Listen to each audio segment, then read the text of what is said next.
Hello, vinyl community. Let me adjust this. There we go. Bradley here. I just got back from over the weekend visiting my niece, my youngest niece, and her husband. They live in the Youngstown, Ohio area, which is way across the state from me. Both of them had spent their entire lives growing up in California along the Central Coast, just a mile or two from the ocean. So anyhow, BJ got transferred. He wanted to be transferred to Ohio from California. Now, why would anybody want to do that?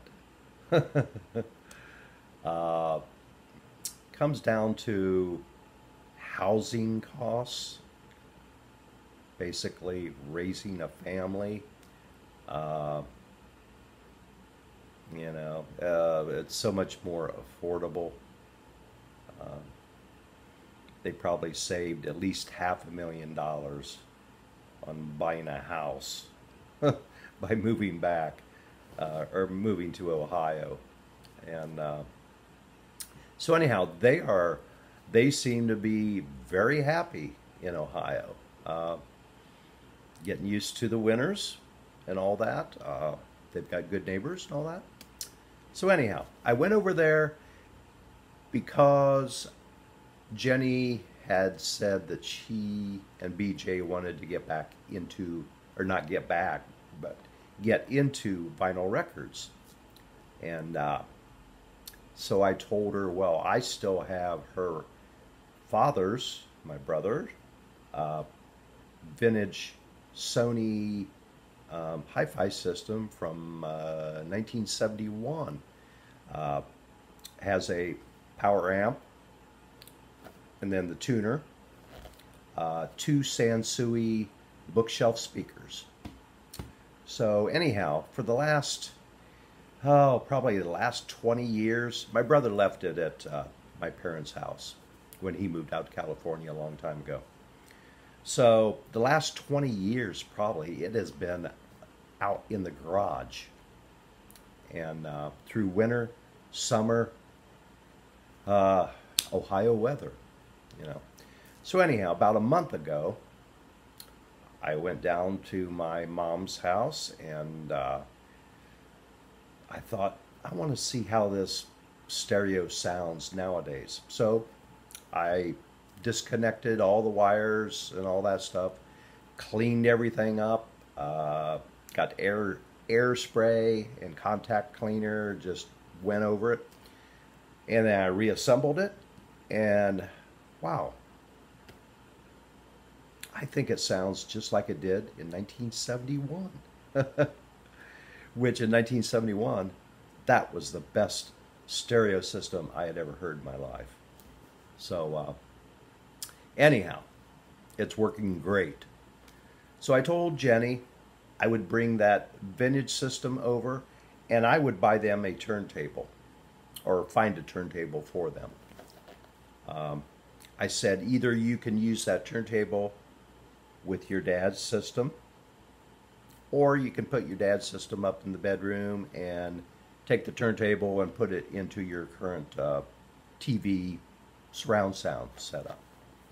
So anyhow, I went online looking for a turntable, and I came across the Fluence RT 81, I believe.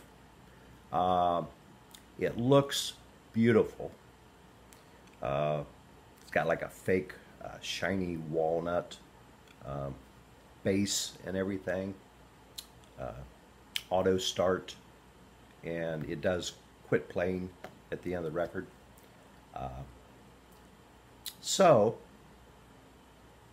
that arrived in the mail, and I had bought a Audio-Technica 120 2 years ago when I got back into vinyl.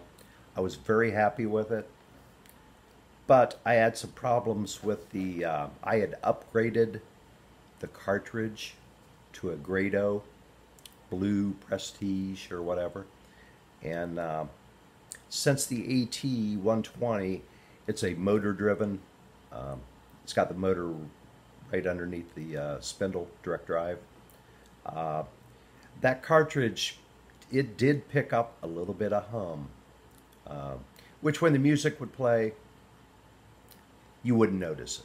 But it got on my nerves. And also, when I put that Grado cartridge on the Audio Technica, I'm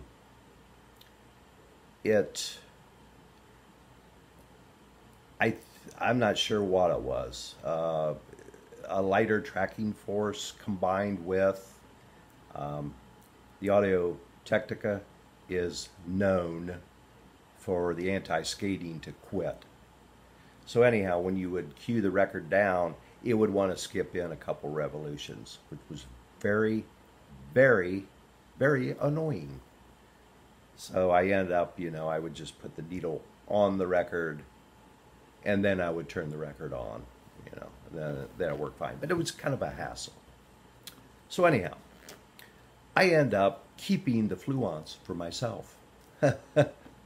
I switched the cartridges. I put my Grado on the Fluence. Works fine. And then I swapped out the cartridge that came with the Grado AT95E. Fantastic cartridge. That's what was on the Audio Technica originally, that style. So I put that up back on the Audio Technica turntable. Anyhow, so I took it up there. We got everything set up. They rearranged their speakers just a little bit. And I tell you, for having like two bookshelf speakers, and I think they just had the center speaker, sounds pretty damn good.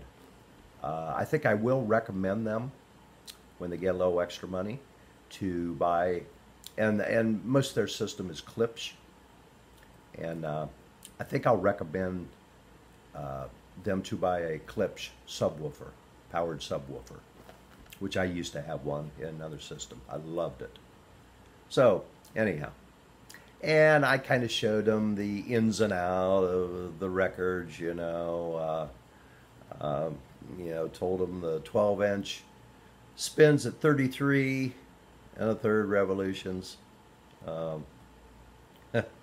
was trying, and it came with a 45 adapter, of course, and I was trying to explain what a 45 record was. I don't, probably if they saw one, they would know. Because these kids, they're like, probably around 30 years old, So anyhow, I was trying to explain what a 45 was. A 7-inch record with a big hole in the middle. And my niece asked me, well, how do you know if these big records are 33 1/3? And I said, well, 99% of the time, they're 33 1/3. There might be some 45s, speed 12-inch, but so anyhow, I bought him a couple albums to start out with, and gave him 6 or 7 of my records from my collection. And I played one, and I went up and turned it over to play the other side. And my niece goes, "What? You mean there's music on the other side too?" Yeah. Which was, hey, it's completely new to them. But they are jumping headfirst into vinyl. They're really looking forward. And my niece, she really loves jazz. And I really love jazz. So I got her Kind of Blue by Miles Davis, and also The Bridge by Sonny Rollins. That's one of my favorites. So, and so they're trying to figure out how to build new shelving and all that to, make everything kind of nice. So it's pretty interesting. I feel good about getting another couple into vinyl. It's great. A lot of people are not interested at all, but some are, and it's kind of rewarding when you find somebody like that. So anyhow, this is Bradley. If you care to like me, I like you, you like me, subscribe, I would appreciate it. So, till later, goodbye.